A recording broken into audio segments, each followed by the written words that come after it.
There we are. Well, here we are. We're back at it again. Episode 80 with the boys of Market Fire. I'm Danny Deals. As always, I'm joined by the big man in real estate.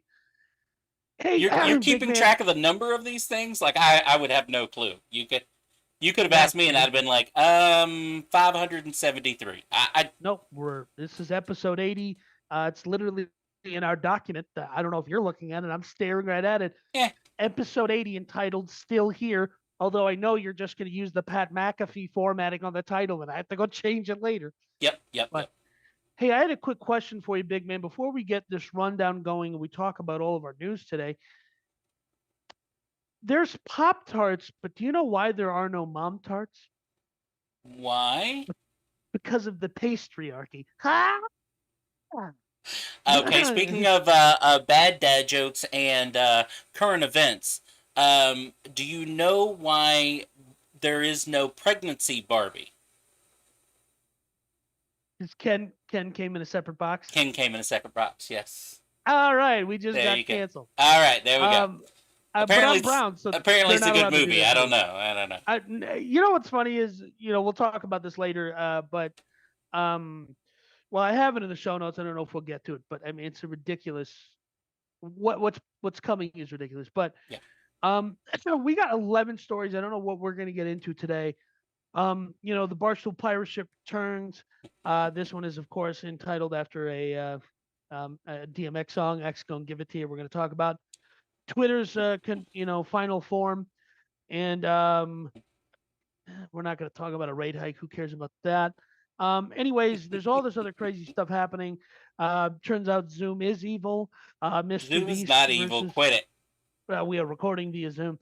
Mr. Beast versus Mr. Beast Burger. There's $100 million lawsuit going on. Could have called that one. Yeah, of course. Did we? I think we did, actually. Okay.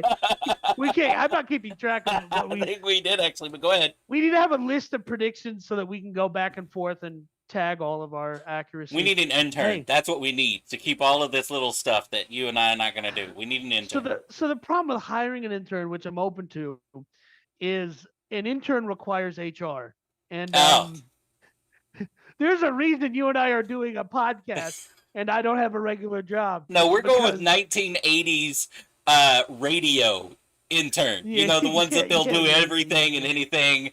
There's no such thing as HR. There's no such thing as, All right. Well, let's just jump into this first story now that we're talking about HR. Mm-hmm. And speaking of the contracts over at Barstool Sports were exposed by some woman who never got hired there a long time ago because it basically said, we might comment on your physical appearance. And we're allowed to do that because we're a content business. Barstool Sports, the pirate ship, which was it took a huge investment from the Chernin Group, which is a huge company. They just spent, I don't know, $100 million in Doug DeMuro or something like that. And then was sold to Penn National Gaming, a national casino and gambling organization, is back in the keys of this beautiful kingdom are back in the hands of our good friend Dave Portnoy. Now, for those of you unfamiliar with Market Fire lore and Market Fire history, on several occasions I have attempted to develop a partnership with Barstool because I said, hey, we are the Barstool audience. We're regular guys. We're just regular guys starting businesses and being entrepreneurs. And because we're businessmen and entrepreneurs and real estate investors and realtors and all that other stuff, we developed this interest in what is happening in the broad market. And I don't want to listen to NPR or CNBC or Maria Bartiromo or whatever her name is. Right. Really good looking for a 50-year-old broad, if you ask me. That's why we can't have an intern. Anyways, that's why we exist. Now, you and I were talking before we clicked on live today. Yes. And I was speculating that I think the total number that Penn National Gaming gave Barstool for the acquisition of the whole kit and caboodle was something around $500 million, which to me never felt like an accurate number. Because it's actually worse than that. I'm looking at the numbers here, and Penn National Gaming will pay ESPN $1.5 billion over the next 10 years. Well, Well, so hold on. That's part of the deal, right? right. And So granting them the ability to purchase shares of Penn worth $500 million. okay. So here's what's happened. Barstool Sports partnered with Penn National Gaming. Yeah. And the concept was we're going to put, because Barstool has this incredible brand, which they do, Mm-hmm. undeniable. They are an undeniable juggernaut when it comes to sports entertainment content. I think it's suffered the last couple of years when certain people weren't in charge and big companies were. Accusations. Yes. Dave Portnoy was never charged with anything. He was accused, he just wasn't charged. But that is part of this why this story is interesting. Dave Portnoy is just like people call him controversial, outspoken. He's even been like pilloried as some right wing figure, and he's like a Democrat, a Jewish Democrat from Boston, and like is that the most? And I think the problem is it's the Boston part that people are like, oh, he's like a right. No, he's just like a normal guy. This is how normal people behave. So what happened is Barstool takes a huge investment from Chernin. Then Penn comes along and buys out Chernin, buys out the whole company. Mm-hmm. And the goal was we're going to co-brand. We're going to do a Barstool Bars, Barstool Restaurants, and Barstool Gambling. So Barstool Bets. Now, in a highly regulated environment, and this is why I oppose all sorts of regulation. We already know this. I oppose all manner of regulation because it's fascism. That's just my opinion. It's not, but go ahead. It's not the opinion of Market Fire Podcast, All Pod Media, Danny Deals Real Estate, none of that. Mm-hmm. So Portnoy basically did this, he calls it his emergency press conference this morning and said, hey, I've been accused. He never says this. I've been accused by Business Insider of inappropriate behavior. We'll just label it that way. But, the accusations are far more sinister than that. Nothing ever came to a legal battle, right? And it turns out the founder of Business Insider is banned from trading in terms of, from an institutional perspective. But what's interesting about that is he can still trade from a family office style situation. So they put stories out calling people garbage and scumbags and saying that they abuse people. That they're taking a short position against the stock. He built, Henry Blodgett of Business Insider built a content machine so he built all this credibility so that he can call people names and then short their stock, which is, listen, do I think it's a scumbag move? 100%. Am I jealous that I didn't have that idea first? Absolutely. Now, Danny will definitely embrace his inner scumbag to make some money. Danny will definitely do that. So, Market Fire Podcast, for a fee, will start running stories against your competitors. I'm getting it. We are live. Danny may be doing those alone, but yes, Market Fire, sure. Yeah, okay. I'm getting a text message right now. There is a lawn care service in Austin. I'm just kidding. Look, this is an opportunity, and here's why. And this goes beyond just Barstool Sports. There are plenty of sports podcast talk shows out there that are trying to see what the next step in their evolution is, right? Danny and I were talking about how ESPN is now partnering with the Pat McAfee show, right? And all of that kind of stuff. They're paying for the rights. They're going to be showing it on the ESPN during the day, ESPN app plus, and all this other kind of stuff. So ESPN is maneuvering into this window of podcast, and here's why.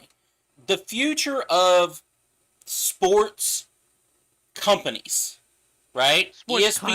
Sports companies is the legalized sports betting that's spreading across the country, right? Okay. FanDuel, DraftKings, Barstool Bets, ESPN Bets, MGM, right? Yeah. I think it's called MGM Gambling or MGM Bets or whatever. Right. These companies, we all know books have made, Las Vegas has made books money hands over fist for decades. These Yep. online sports books represent trillions of dollars, right? In betting. Trillions, absolute Okay. trillions. And Okay. they're willing to pay out the nose to get to audiences. Barstool Sports knows it. Part of this agreement is with ESPN to push their ESPN bets, right? Because ESPN wants a piece of that gambling pie, which to me is really a weird marriage. I don't know that ESPN should be in the gambling industry. It would Well, make more sense for them to partner with the DraftKings or FanDuel or whatever. here's why I get it, right? So Disney owns ESPN, right? Mm-hmm. And right now Disney is going through, some would call it a renaissance, but Disney is, they had their moment in the sun, but some of their business choices have had ramifications that aren't good for the bottom line. Now, Sure. Bob Iger came back to Disney and to try and clean the place up because it was not functioning well, not running well. There are rumors unrelated to the story that he's Mm-hmm. going to try and just package the whole thing up and sell it to Apple because they're sitting on $200 billion or something in cash. But the reason this makes sense is they figured out they. I'll tell you exactly what's going to happen. They're trying to create a unique uh, revenue stream that is specifically ESPN branded because they're they're going to try and Disney will try and spin ESPN off. What I believe that Disney is going to do is they're going to try and spin off a lot of their, because Disney went on this acquisition streak Yeah. of buying everything under the sun, and it turns out, yeah, you can own Star Wars and Marvel, and you can churn out all this content on Disney Plus, but at some point we go, it's okay, we get it. They beat each other up with laser swords, right? Don't you So bash entertainment, okay? I'm Love not. entertainment. I'm not saying it's a bad thing. I'm just saying, like, they are learning that there's fatigue, that these audiences will develop fatigue. You Sure. know who can't be fatigued? Degenerate gamblers. Right. We are Absolutely. incapable of being fatigued. I call myself a degenerate gambler. Now, I haven't placed a bet or played a card game in over 15 years or something like that. Um, but every single day I wake up, I go, I'm going to gamble today, right? That's It's right. on real estate, it's on business, it's on content, whatever. Mm-hmm. I look at this as a gamble because I enjoy that perspective. But what I'm saying is degenerate gamblers cannot be fatigued. They want to keep betting. And listen, I mean, when betting is illegal, it attracts an unsavory element into that industry, but you can't kill it. Making it illegal doesn't get rid of it, right? Right. I mean, have you seen The Sopranos? I mean, Christopher Moltisanti is an idiot and he's still making money on the betting business. I mean, come on.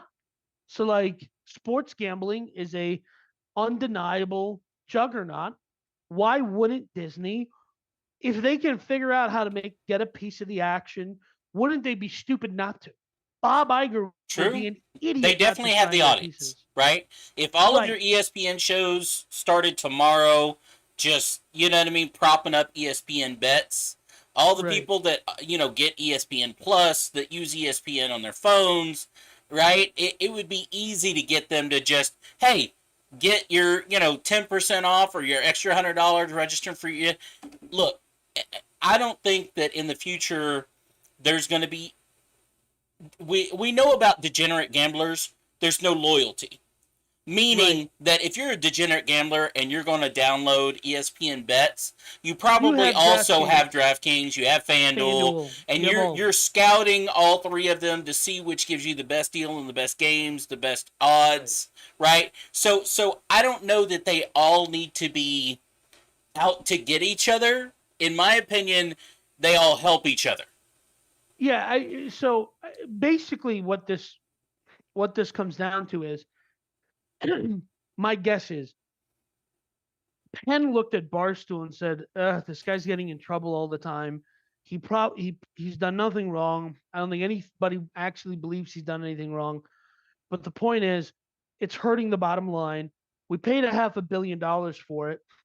We can go over here to ESPN and get the quote unquote clean Disney family friendly brand Hmm. so we can recruit degenerate gamblers who I'm sure are otherwise upstanding citizens, right? Yeah. And we can go get them, and we can actually do this thing because in a highly regulated environment like gambling, they get to make certain things like this is why Lefty Rosenthal, who was depicted as Robert De Niro in the movie Casino, Hmm.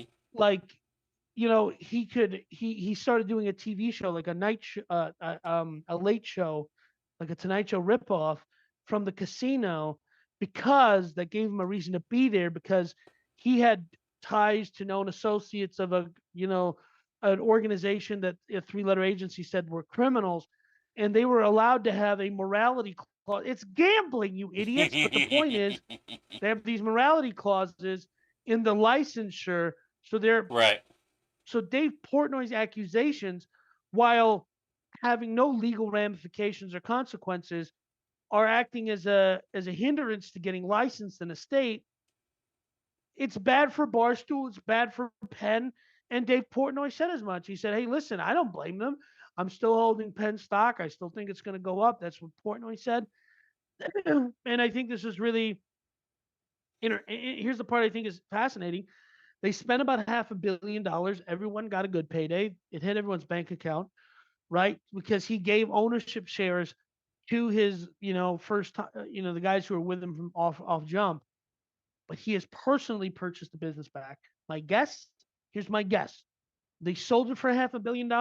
He probably bought it back for no more than 20. He probably is sitting on 150 million dollars in uh, he has liquidity, not meaning like actual like cash. It's probably in real estate or something. Here's the thing: none of these articles are talking about him going to Chernin, going to Andreessen Horowitz. He's not going to any fund to get money. That's not the story, Right. anyways. Yet, Well, I so mean, that look, means he bought it.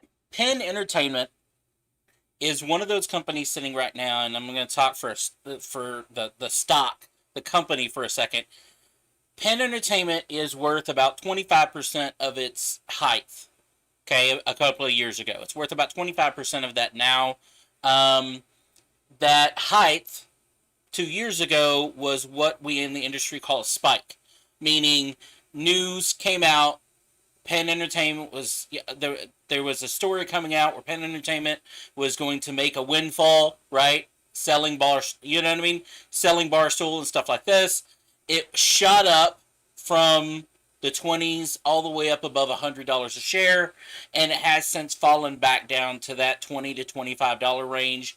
Now, and here's why I bring it to this point is if the next 5 years pulls off like Dave Portnoy thinks it will, Penn stock could be through the roof by then. It could blow away that original.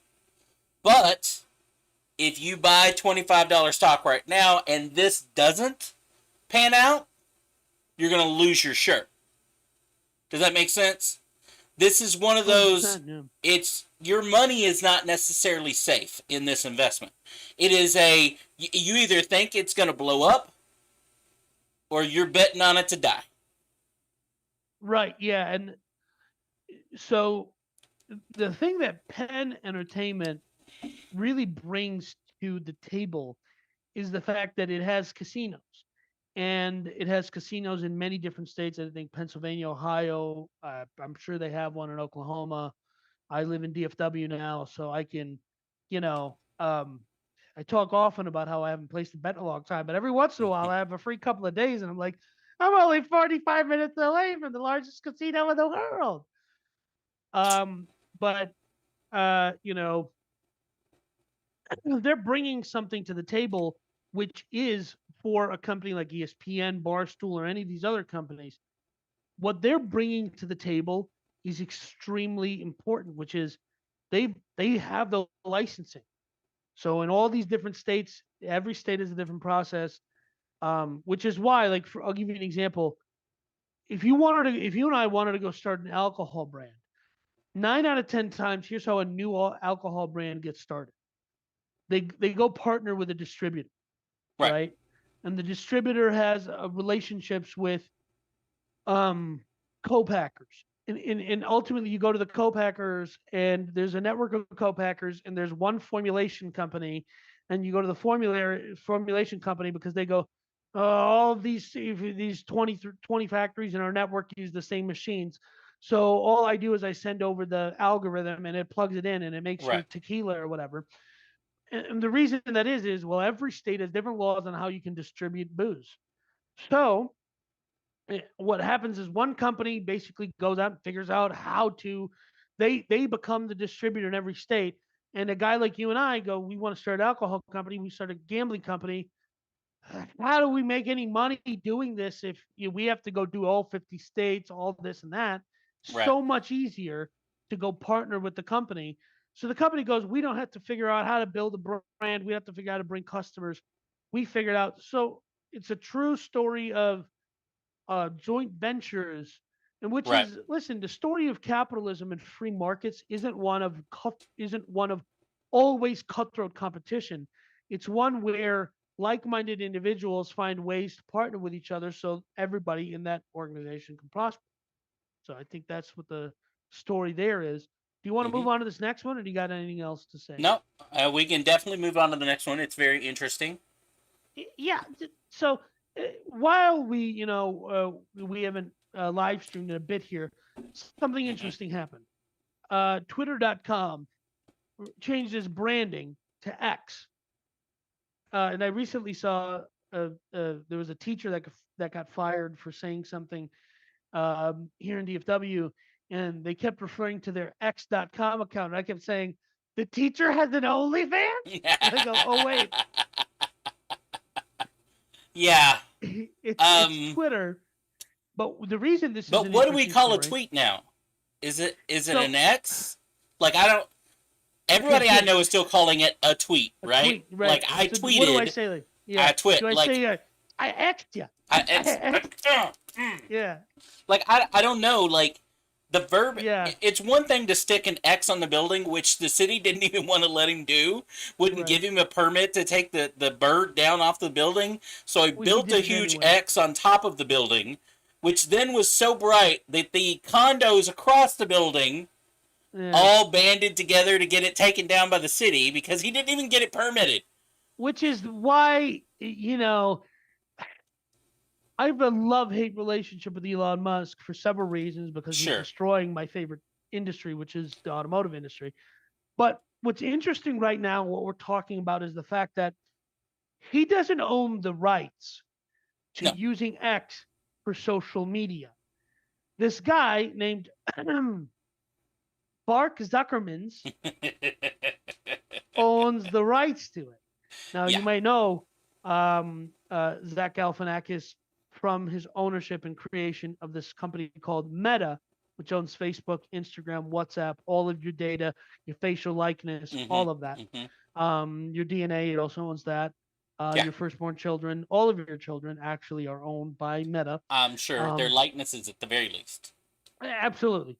So, which is funny. So right now there's been this back and forth between these two guys, Elon Musk and Zach Bramf, and these two guys, the CEOs of Meta and the CEO of SpaceX, Tesla, Twitter. Well, he left his post at X, but they're going to fight each other in the ring. Now, They are not gonna fight. That is such a bullshit story. They are here's no the thing, way on God's green earth is right? Mark Zuckerberg stepping into a boxing ring with Right, Elon Musk. Never correct. gonna happen He's ever. not. It's not a boxing ring. It's the Coliseum in It's Greece. never Okay. gonna happen. Even though First of that all, would be awesome. it Never gonna happen. right. It is going to happen. It is going to take place in Greece in the Coliseum, and the UFC is going to act as the promoter. I am predicting all of these things. No. 1:48 p.m. Central Standard Time, August 9th, the year of our Lord 2023, here in the Free Republic of Texas, soon to be our own nation. Anyways, that's not the point. All proceeds go to charity, and the winner that walks away gets the trademark for X. That's Because what I think should happen. all of the stuff that's happened right now, I have yet to find an article since the one that came out and says, hey, Mark Zuckerberg owns the trademark X. Right. Since There's no then, resolution. yeah, I've not since seen a then, resolution. there's Elon Musk has changed the Twitter, thumbnail to X. It says X on my phone, right? Right. All of their stuff is switched over to X, and all the stuff, It everything says is X on falling. your phone. It says X on your phone, and Mrs. the Big Man was like, "What is he looking at?" And she presses it, So and it's just all of these marketing changes have been made, right. but nothing. He doesn't own it. He doesn't own the trade. Is he just doing it until Meta files an injunction or something? Like, And so in between all of this, obviously, Zark Zuckerman started Threads, and everyone's like, "Oh, we have so many users on Threads." Here's the funny thing. Here's what happened. Here's what's happened to every Twitter competitor that's come along. We're all leaving. You keep canceling us. We're all gonna go to Truth right. Social. We're all gonna go to Parlay. We're all gonna go to Nostr. We're all gonna go here. We're all gonna go over there. And then 10 days later, no one's even using it anymore. Right. And that's all that's happened to Threads. Like, I'm on Threads and no one's there. Nothing's happening. I think Threads has a shot, and here's why. Mark Zuckerberg, we've talked about it several times, where Mark Zuckerberg doesn't want X to be just Twitter. He wants X to be... You mean Elon Musk? I'm sorry. Elon Musk wants X to be more than Twitter. He wants it to be WhatsApp, right? Which is why I believe that in my head he's looking at WeChat, right? Mm-hmm. And WeChat is this Chinese app that is essentially, it's an operating system in an operating system, meaning it's all your videos, text, payment. My belief is he's using the user base of Twitter, which is what he's harvesting for $44 billion. Right. Which people talk so much crap about how much he spent for buying Twitter, and they were correct to do so. But if he turns this in, if he figures out how to meme his way into creating, if he memes his way ass backwards into this, it is undeniable that he is greatness. Well, but that's why Threads, I believe, has the first realistic shot. Because if X is going to become these things, the people that like what made Twitter the town hall of the world, right? Right. In easy to use, this is the only thing it did, right? This is how we like to communicate. I can get it out there in an instant. If I'm a podcaster, if I'm a businessman, hell, sports live on Twitter because you can talk about that player visiting this team in real time, right? Right. Yeah. Threads will now fill that void, right? If X continues to add on, now all of this transition to X, what it's going to be right now, it's still just Twitter. So all they did is made it X. Right. So the branding is all changed to X. If you go to x.com, it takes you to Twitter. If you go to x.com/whatever your Twitter handle is, it still just takes you there. But here's what I'm speculating. My speculation is that Twitter, like the tweets are still going to be called tweets, and it's going to happen within the operating system, that is x.com. And it's going to have tabs or something along those lines where it's Twitter, Vine, PayPal, or banking, or whatever the heck. Right. Because if you don't know this, Elon Musk started X.com and then merged it with Twitter and then sold it to eBay. And that's how he has been a nerd ruining cars for the last 25 years. He took those proceeds and he invested $100 million into SpaceX, another $100 million into Tesla, and eventually took ownership of Tesla. But what it boils down to is his thinking at that time was, we shouldn't be a bank, we should be money. And so here's what he found. all these other companies come up and they try to be a payment processor, and even the former owner and the former CEO, I forget his name off the top of my head, Jack Dorsey, owns one of the world's largest payment processors, Square and Cash App. And Elon Musk is going, there's users, they're used to this platform. And what I think has been proved repeatedly is we're addicted to it. We're all addicted. Sure. This is our opiate. We're not going to stop doing it. This is fentanyl. We're going to do it till it kills us. So I got banned off of Twitter and said, I'm going to go to float.app, right? That's where I ended up going, or something, or minds.com. And I ended up at all these other places. And then in February of this year, Elon saw fit to return my status as a guy on Twitter, and I'm still back, baby. So I think that it's interesting that here's what I find interesting. We are terminally online when it comes to business news, because we do this as a business and we do content about business news. Right. And it's so much more life-giving and fulfilling than caring about politics, because that's disgusting. So this is like, but what is interesting is at least this offers glimmers of hope. That's all I'm saying. Well, or here's the thing: at least we can bet on the decline. That's all I'm saying. At least we have an opportunity to bet on the decline. We saw the story. The story went on our show notes 2 weeks ago that Zuck Barkerman owns the rights to X. No follow. None. There's no follow. So that's interesting to me, that behind the scenes, these guys are publicly talking about how they're going to fight each other, and they're going to fight each other on X.com. It's going to be live streamed to X.com. And these are billionaires. These are billionaires. Mark Zuckerberg can sit there and go, no, I don't want to give it to you. Because what it is, it's not like small companies going, hey, you're going to give it to me because I'm going to overpay for it. You know what I mean? Right. And you're going to take it because you want the money and whatever. Mark Zuckerberg does not need Elon Musk's money. Mark, he currently drives an Acura TSX. So he has billions of dollars, and he won't spend it on anything cool, which I find offensive. And has anybody figured out Mark Zuckerberg's fascination with the letter X? Okay. You mean Elon Musk's fascination with the letter X? Elon Musk's fascination with X. X.com, SpaceX, the Tesla X. He named one of his kids X. Okay. He named one of his kids AE12X. Yeah, but my point is, there's an X repeating fascination in his head, and it has to come from somewhere. Like, there's somewhere out there that, I've just never found the story. I like to say that Elon Musk's brain is broken so uniquely, and he's an alien. I think we should. The government is already admitting there's aliens, and I think what we should all just agree upon at this point is he's one of them. He's the one that got out. He's the only one who's like, I can look human enough, okay? And he's like, because otherwise nothing makes sense, right? The only thing that makes sense is he's an alien. That's the only explanation. And here's why that's the only solution.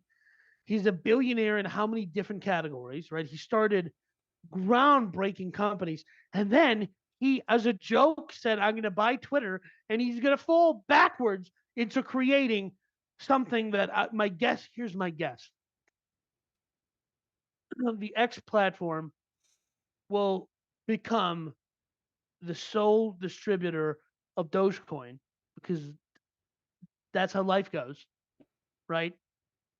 I call it the Elon rule, right?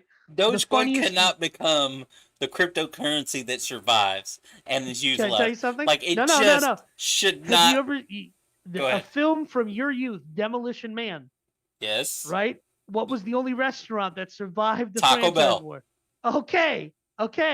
Now that is a lesson right there.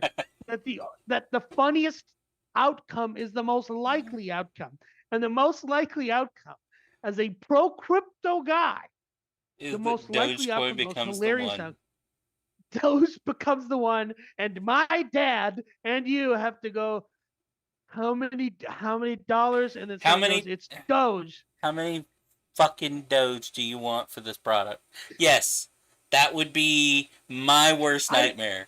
I can see you plopping down 130,000, the equivalent of 130 Right. grand at the GMC dealer to buy a Hummer EV, and just sitting there with Mrs. the Big Man and little Big Man's 1 through 3, Hmm. and you're like, it's how many dollars? And the older Big Man, little Big Man goes, Dad, it's Doge now.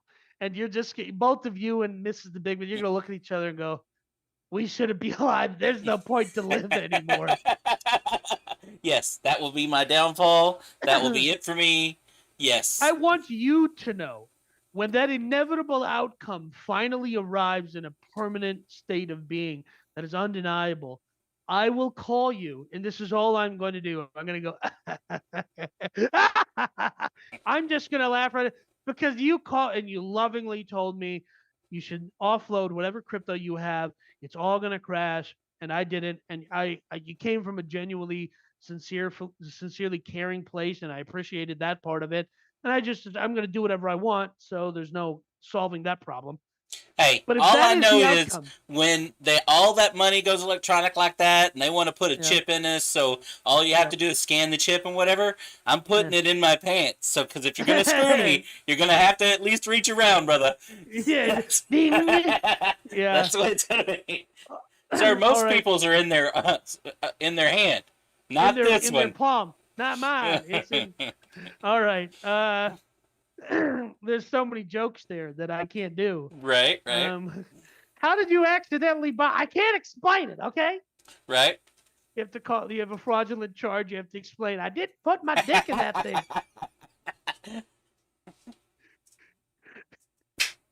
Says she All spent right. $300 at the Coke machine. Right. I can't explain it. uh, Someone's walking by in a bikini. I don't. Hold on a minute. All right. Let's skip this rate hike story. Who cares?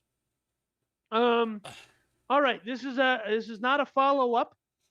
It's not a follow up story. Even though it I sounds love like a this. follow up story, it's not. I love this. It's not a follow up story. I love this story. This story warms my heart. Well, 3 and 7 are similar stories. Well, yeah. So let's just combine. We can combine. All right. Here we go. All right. 3,000 cars burn in transit. On another ship, 3,000 electric cars. Danny has this hate They weren't relationship all with electric. electric cars. Well, They no, they're weren't all not, but electric. that's what causes these kind of fires Right. that they can't put out And- at sea. And my favorite thing is most of the headlines about this ship. And by the way, I think it was burning down for like a week or something, right? Yeah. Most of the stories about this were circa 2020, there's that CNN anchor and he's standing in front of a police department that's burning down. And he goes, the protests were mostly peaceful. It's like, that's a bad graphic for what you're saying. And in this particular situation, initially everyone's like, there was like only one electric car. EVs aren't a fire risk. Everyone calm down. The same people that are like, the forests are burning. It turns out there was a lot of EVs, and EVs started this. And the reason why it's like it just starts burning down to the ocean, and they just basically send out, Carnival cruise ship to go pick up the crew and go, we're just gonna watch it burn.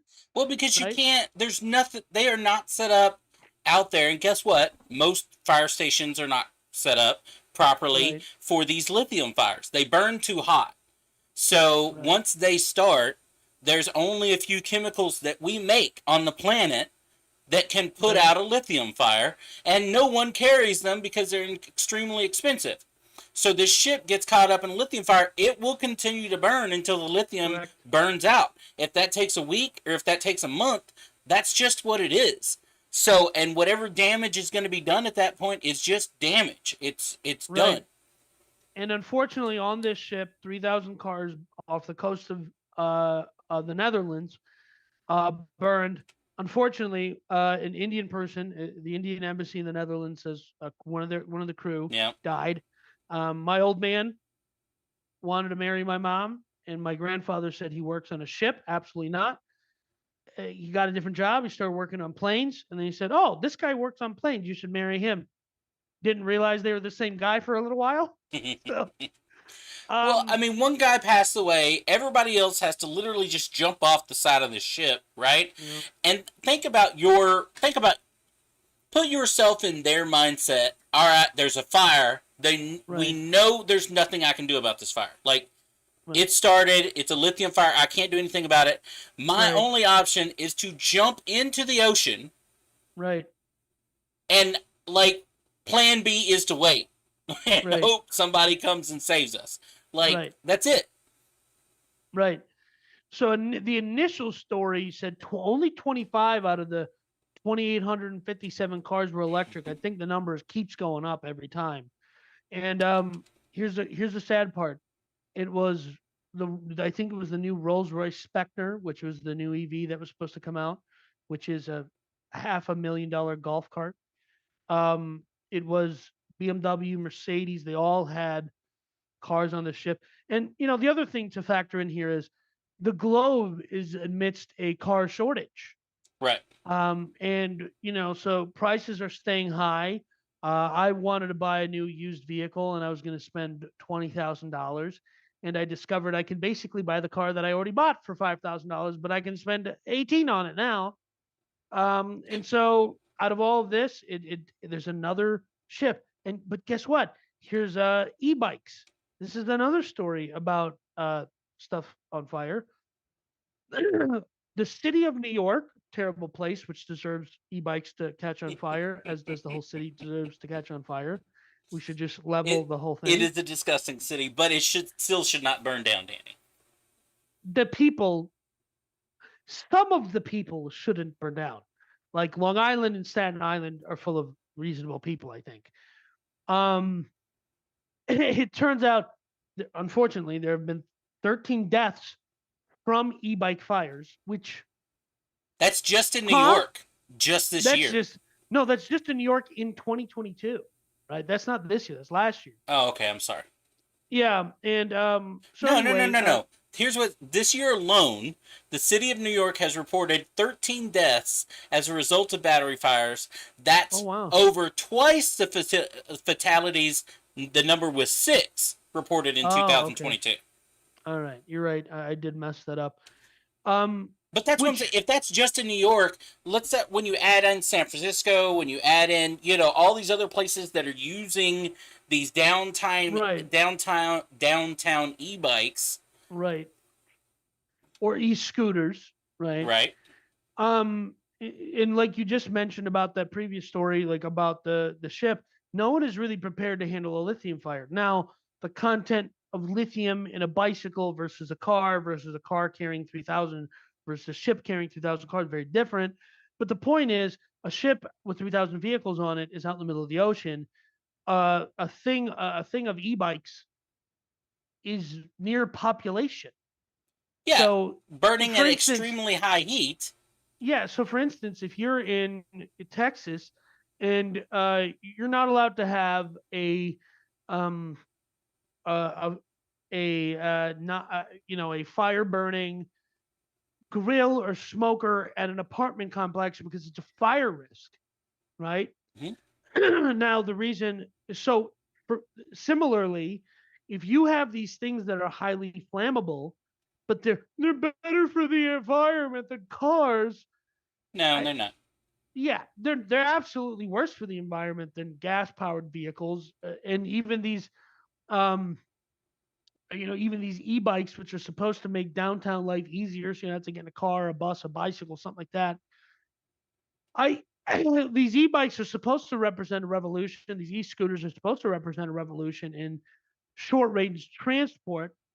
I don't think they're going to until we can figure out how to reduce the risk of lithium fires. I don't think this is a because listen, gas powered stuff, internal combustion stuff has had, I'm sure at the beginning of that, it was still like everything was lighting on fire. Like, everyone in the 50s like had an uncle that died in a car crash because that was a normal thing. But Right. it's been 20 or 30 years of safety advancement or 100 years or something of safety advancement that has made everything really safe. So, But gasoline burns relatively quickly. right? It burns out relatively quickly. Right, right, And right. after the initial burst of energy, it's easy to put out. You know what I'm Right, saying? Because it doesn't burn for long periods of time, right? It burns right. quickly. So where lithium does not, because of the process of the breakdown for it to burn, and then that process continues. It doesn't happen all at one time. Like if you have a bucket of gasoline, that whole thing goes up at one time when, you know what I mean, Right. ignited. So lithium doesn't do that way. Now in this case, this was not only a e-bike store, it was an e-bike repair store.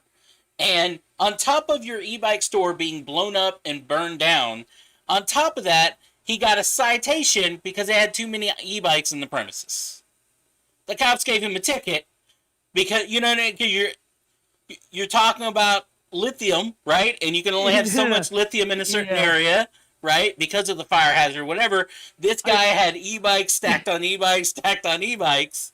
Yeah, I saw a story recently that a guy came home to discover that the city had demolished his house or something like that. Because like he repeatedly was like, "No, you have the wrong address. This isn't that address."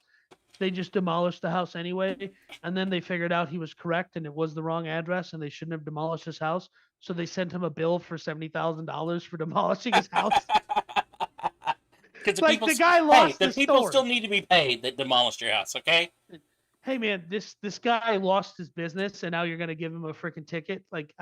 But that's so New York and that's why you deserve it. So, Well, what can and I they'll say? sit there and hopefully he had insurance. And if he didn't, even if he did, they're going to spin it like, like some fire insurance companies won't pay you because you had too many people in the nightclub, and so you were outside of what you were supposed to have. So we don't have to pay you for the fire that was started, or Correct. whatever. This e-bike company, but you know what? Any of these places, this happens with cell phones too and stuff. Any of these places where the e-bikes are growing like this, they're going to find those companies that provide those e-bikes, e-scooters are going to find the cheapest way to service those vehicles possible. They're going to find Right. that guy that owns the garage that's willing to take on way more inventory than he can ever get to. It's going to Right. take 3 weeks to get to the 2 hour repair, right? Or whatever, because he's just overworked. And that's how this stuff's going to happen. This is not going And to be the and first one that's going to burn down. and they're gonna use the cheapest, absolute cheapest Mm-hmm. batteries that are at the highest risk of fire, and then they're just gonna flood the market, and they're gonna go, yeah, let them take 3 weeks to do a 2 hour repair because we're just gonna flood the market and put our scooters everywhere. Yep. My guess, we should be we should be creating a e-scooter, e-bike ETF, and we should be shorting it. But that's just me. Um, let's jump into these last two stories. We'll do Zoom, and so we'll do 8 and 9. How's that sound to you? Whatever you want to do. All right, and then we'll skip 10 because whatever. But man, maybe we'll get to it. I don't know. Now that I'm thinking about it, but Mr. Beast versus Mr. Beast Burger. Ah, I love it. Um, I'm pretty sure we did call the Mr. Beast thing back in the day when we covered the article that Mr. Beast was, because it just so happened we had the previous week we had covered Ghost Kitchens, and then yes, Mr. yes, yes, Beast yes, came out yes. with Mr. Beast Burger, so we were like, okay, Right, this is a good follow up. Let's talk right, about Mr. Beast combining with Ghost Kitchen, making Mr. Beast burgers, right. and that kind of stuff. Go ahead. So right now, here's the situation. Mr. Beast created, which is what we discussed at that time was ghost kitchens represent an opportunity for existing restaurants and influencers to create dining concepts that are strictly for delivery. And Mr. Beast Burger was the kind of pioneer of this, and he partnered with a company called Virtual Dining Concepts. And I think I Mm-hmm. said something along the lines of Kylie Jenner will be coming out with a wing restaurant in the next 6 months, and that never happened. But what did happen during the panini, was that a company called Chuck E. Cheese created Pasquale's, which was everyone thought they were buying this local, supporting their local pizza shop. It was just Chuck E. Cheese. Um, But If you use the app, that is more prevalent than you think. yeah, oh yeah, oh totally. Like if you I forget what restaurant it was during the panini, and my sister's like, we have to order from here, and it was all over the place. I think it was Guy Fieri's something or other, and Hmm. so whatever it was, I like Guy Fieri. I like his whole vibe. I like the fact that he looks like he's stuck in the '90s, like with the flame shirt and the Yeah. frosted Looks like NSYNC he's still hair. doing the New York street cocaine. Yeah. Yeah, You know, that acting yeah, like, oh my God, yeah, this is so good. Why are you yeah, yeah, yelling yeah. at me? Yeah, Yes. yeah. The funniest spoof of all time is Shane Gillis. I'll text it to you. It's really funny. Hmm. But so Virtual Dining Concepts is now saying that, well, Mr. Beast didn't do enough to promote us, and that's why it wasn't successful. And then he talked crap about the food that our ghost kitchens made. Hey, guy. Hey, Jorge worked a 12-hour shift at a job site building a house, and then he picked up a shift at an Applebee's that has a ghost kitchen in it, and he microwaved the burger wrong. Well, look, Why are you surprised? I think Mr. Beast discovered very early that the food that was being delivered through these ghost kitchens was shit, was garbage. And he wasn't going to continue to promote, contract or not, was not going to continue to promote something that he didn't want his name attached to, right?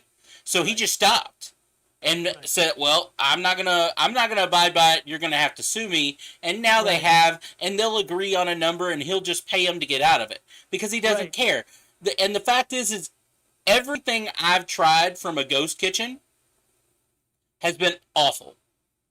Everything I've tried from a ghost kitchen has been like, why is this better than Panda Express? It's Like, it's not. That's the point. It's like yeah, like it's, there hasn't been a taco that I purchased from a ghost kitchen that was remotely good, that right? I haven't tried anything that's any good. It's Yeah, definitely not any better than what I would have bought at a name brand, yeah, kind of like thing. And I think ghost kitchens, they're filled up with maybe people that don't fit in other places. Maybe they're not getting top tier talent because they don't want to pay them very much, right? Because they want to get the food in and out. I don't know what. To me, this feels like ghost kitchens have dropped the ball. They had a great idea that they could have came in strong if they partnered with right, really good chefs, really good products, and said, no, this burger's definitely better. And it was always more expensive, right? Because it's got Mr. right. Beast's name on it or Yeah, whoever.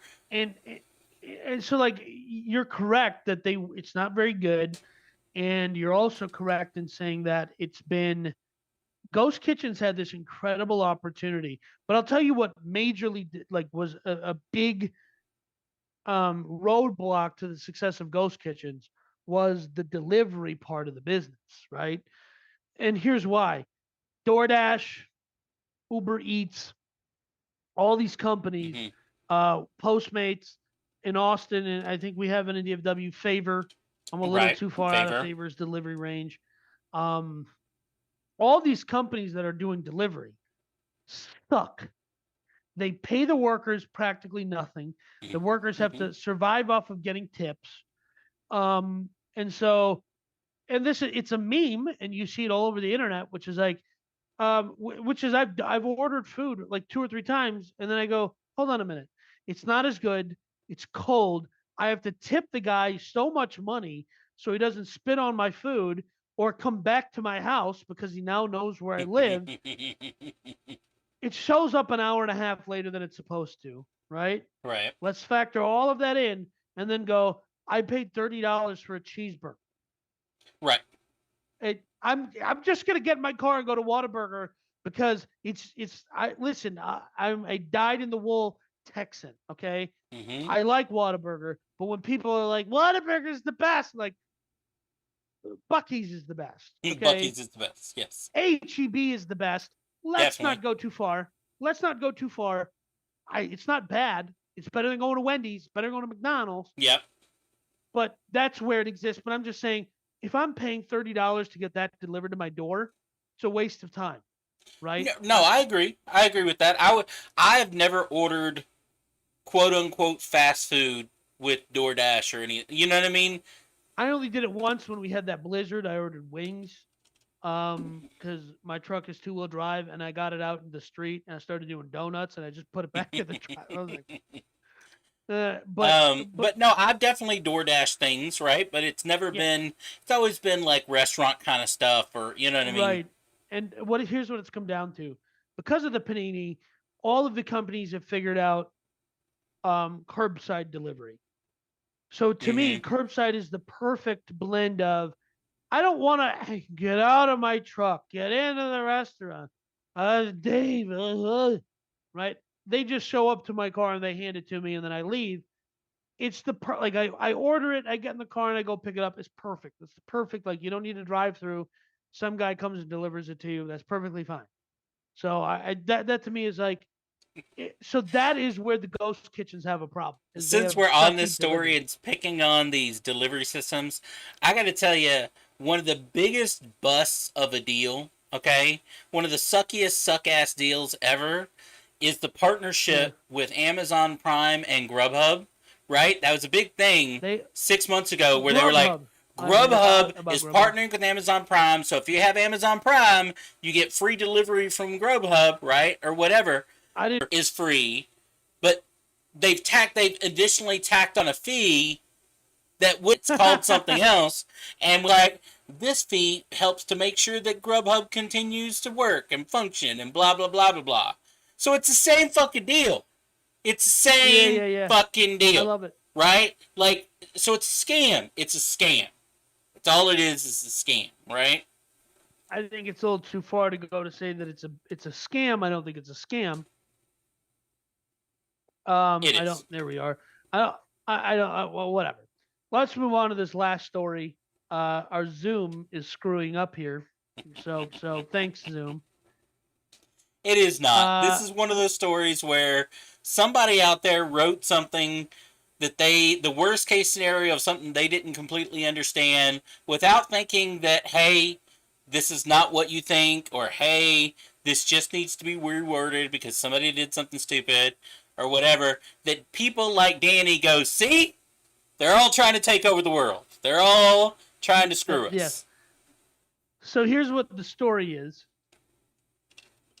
Someone, there's a Zoom updated its terms of service, and the only reason I allow Big Man to use Zoom for this podcast, which are we freezing? Are you seeing this? It, Are we it, screwing up here? no, we're good. We're All good. right. Well, whatever. I got a spotty connection. Hold on. Let me see. All right. Whatever. I'm just gonna talk. Zoom says we own your likeness.